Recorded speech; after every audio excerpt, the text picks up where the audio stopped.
Om Shanti, 17th July 2018, Tuesday. Today's blessing is, may you remain constantly safe and free from any waves of sorrow by staying under the canopy of God's love. A lotus grows in dirty water and yet is detached from it. The more detached it is, the more it is loved by everyone. Similarly, you children have become detached from the world of sorrow and are loving to the Father. This love of God becomes a canopy of protection. And what can anyone do to those who have canopy of God's protection? So maintain the intoxication that you are those who stay under God's canopy of protection and that no waves of sorrow can even touch you. So Baba is giving the example of lotus. Just as lotus stays in the dirty water and remains intact, untouched, in the similar manner, the more detached you are, the more you receive love by all. And you have become detached from the world of sorrow, and you have become loving to the Father. And then Baba is talking about God's love, which has become a shade, a canopy of protection, and maintain this intoxication that you stay under God's canopy of protection and no waves of sorrow can even touch you. So Baba is telling us here, first is giving the example of lotus and how to remain detached, and second about God's love, how it becomes a canopy of protection. So these are the two very important things in today's lesson. First, we'll see lotus. Lotus is very important in different mythologies. Most importantly, it has got its importance in Buddhism. It suggests purity. It suggests detachment. It is one of the Ashtamangala of Buddhism, 8 auspicious symbols of religion. Lotus suggests that Dharma Chakra. Lotus suggests the different chakras which are present in the subtle body. And the greatest of the chakras is Sahasrara. Lotus suggests detachment. It stays in the mud. It grows in the mud. It is in the unfavorable, adverse situation, and yet it blooms. Yet it grows, and yet it flowers. So, and remains untouched by the dirty water. Buddhism says the water which is shown, this is the water of desire and attachment. This water is the water of desire and attachment. And it suggests the state of the person who has attained the Buddhahood. So any yogi, any person who is spiritually enlightened, he is compared to the lotus. The petals of the lotus remain untouched by water. The lotus flower itself remains untouched by water. So to stay in the uncongenial situations and yet to grow, Lotus is the sign of spiritual awakening, spiritual enlightenment. So, Baba has often talked or given the parable example of lotus to suggest detachment from the world.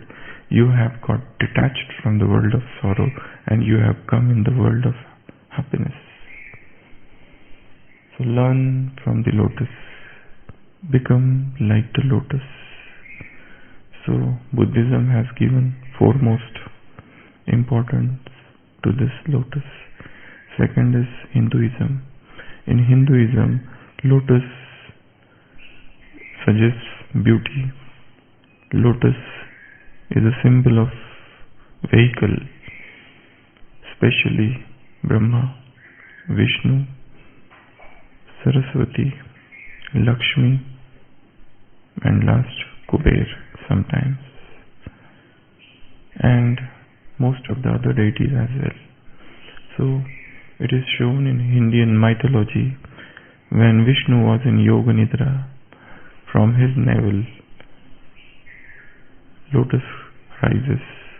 So lotus is a symbol of creation, cosmic creation. Lotus, as I said, indicates beauty in Indian philosophy. It comes in various colors, so it is very beautiful, look-wise, color-wise. So it suggests beauty. Also, if you enter into Egyptian philosophies, Egyptian mythology, in Egypt, lotus suggests two things: rebirth and sun. It closes at night and rises again. So it suggests birth, death, and then rebirth. Also, just like the sun disappears at night, lotus disappears at night and rises again in the day. So it is compared there with sun. Whatever the comparison in the world, today Baba is telling in blessing, get like a lotus and get detached from the world. So the important question is how to get detached from this world. How to attain that stage of detachment. This is first. Second, Baba is talking about God's love, Paramatma Prem. This is like Chhatrachaya. This is like that cooling shade. Once you are under this shade, you remain protected. So stay in the canopy of God's love. So the first question, how to stay in this canopy all the time? That is another question here. So the first question is how to get detached from this world of sorrow. What are the steps? What are the ways? What are the means? What is the methodology? What are the techniques by which a person who is entrapped in the snare of desires and attachments, the person who is living in this water of attachment and desires while staying in the world, yet remains detached, yet remains untouched, yet remains away, insulated, unaffected, uninfluenced.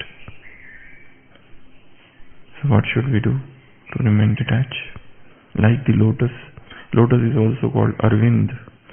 Lotus is also called Kamal. Lotus is also called Pankaj. Lotus is also called Saroj. Lotus is also called Salil. Lotus is also called Padma. Lotus is also called Jalaj. Lotus is also called Neeraj. Lotus is also called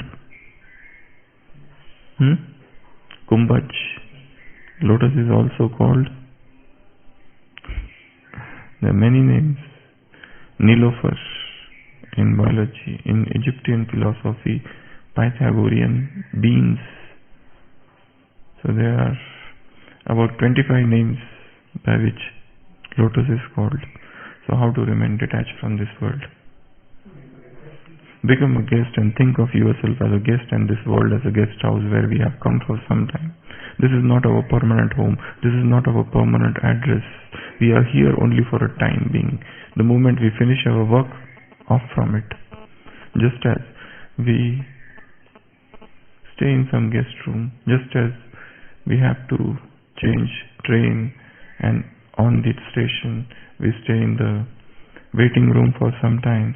So this world is a waiting room. This world is a guest house. And one of the things is to think of yourself as a guest. One of the American foreigners come to India and he meets a sadhu, and the sadhu asks him, "Where is your luggage?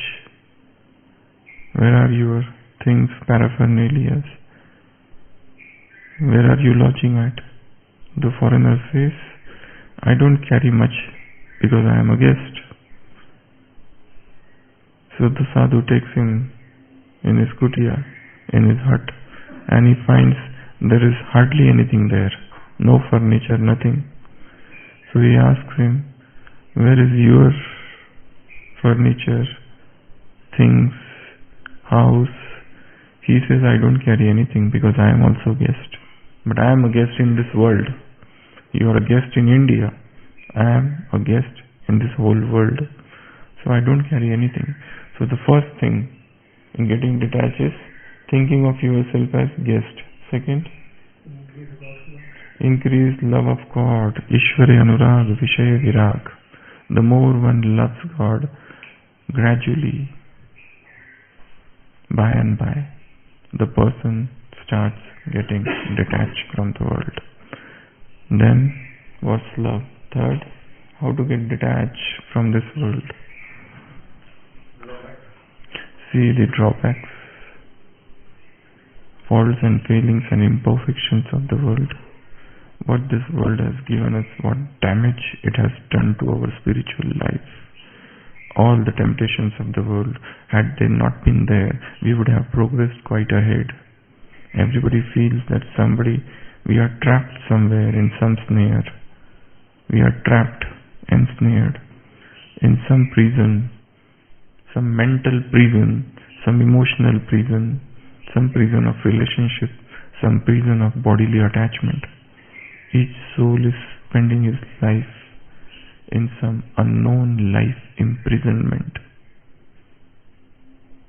which has been awarded to him by his own actions, by his own karmas, and which he thinks is given to him by destiny as a punishment. But that is a sweet illusion. So, see the drawbacks of the world. Fourth, benefits from detachment. Because when we are detached, we are powerful. When we are detached, we are independent. When we are detached, we are self-reliant. When we are detached, we are not at the mercy of some worldly soul or any other soul. Then, increase what? Increase Vairag. Try to develop Vairag. Know the benefits of Vairag. Know how can the great Vairag can be dawn upon us. So, increase Vairag. Then, sixth,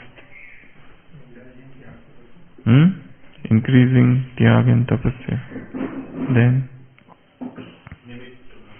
instrument, how that will make us detached from the work. Okay. Then, how to get detached from this world and become like a lotus. We have to go home.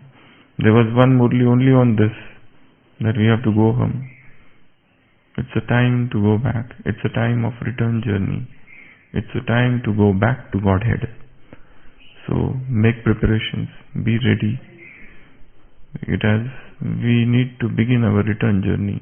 Long we had been in this world. Long we have spent our time in this world. Now it's a time to go back. Now it's a time to bid adieu to this world, to say sayonara and go away. Then, this is the last moment. Any moment, the final death can take over. So this is my last day, and I cannot remain so much indulged, spend my life in indulgence and spend my life in attachment and desires, because these attachments and desires are like the waves of the ocean. They never cease. The unceasing flow of attachments and desires takes the toll on the soul. Then how to get detached from this world? Huh? Yeah, remember home and kingdom. In one eye you should have mukti, and in another eye you should have jivan mukti. So remember the home, remember where we were, remember where we are lost, and think that this is my home and not this. And also remember the kingdom where we have to enter, where we have to come. That kingdom of purity, of beauty, of love and joy, of bliss, of unadulterated happiness is beckoning us, is calling me. And I was there and I have fallen down. Now it's a time for return journey. Now it's time to go back home. Now it's time to come back as deity on this earth. And then last birth. This is the last birth. We have spent enough time on the earth. Just as a child is there and who is playing, and they are staying on the 10th floor, and the child has spent the whole day playing with his children, and by the end of the day, by afternoon, the deception has begun in the game, the tricks have begun, and now the game is all foul. When such foul play is occurring and the child has become dirtied, so mother is calling him, come back. He says, no, I don't want to come, I want to play for more time. The mother calls again from the 10th floor, please come back. He says, no, I don't want to come, I want to play. Then the mother comes down herself and she holds his neck, his ears, and takes him away. Come. Because he didn't listen earlier. Because he has to go back. Because his clothes have become dirty and they are now fighting. In the morning children were playing nicely, but now they have started to fight. So the mother has to come. And she takes that child back home. And then she gives him good dressing and good washing and everything. But the next day again, the child sees the play down. And then again he wants to come. There was a very beautiful picture sent by somebody where, I don't know how to draw, but that was a very beautiful picture. This was a Paramdham. And from Paramdham, there was a swing, a jhula. And one child is sitting on this swing and swinging. And this is earth. And it is written, let's play on earth. This is Paramdham. This is the strings of the jhula, that string. And this is that swing where the child is sitting. And it is written, let's play on earth. So we have come back. We have to come back on this planet earth. Again a new cycle begins. Again the same cycle. Punarapi jananam, punarapi maranam, punarapi jatare shayanam. So the cycle begins. So in today's blessing, Baba is saying, get detached. First learn the advantage of detachment. Why I need to get detached, from whom I need to get detached. What are the ways of detachment, and learn to get detached slowly. One can go suddenly also, but it's better to understand, taste detachment, and then get detached slowly. Non-attachment is the greatest of all virtues. Anasakta bhav. Detachment. This makes one feel at ease, as if you have come back to yourself, as if the soul which was wandering outside has traced its steps back to the soul, back to home. So, detachment. So these are the two things. Detachment like a lotus. Second, God's love. It's a canopy of God's love which is above me. Wherever I go, wherever I move, He moves over me. And His rays, His protection, His laser beams, They are acting as an armor. They are acting as a cover. Just as if you see in the Bal Leela of Sri Krishna, many of the demons are coming and they are throwing something or other at Sri Krishna, and he is covered by some divine armor, some divine shade or some divine insulation, and that arrow, that weapon doesn't reach him. It is destroyed. So move along throughout the day as if a protection is there above me, as if an armor is there, a kavach around me, an aura which surrounds me, the aura of purity, the protection of God's love, and I am safe in this protection. Om Shanti.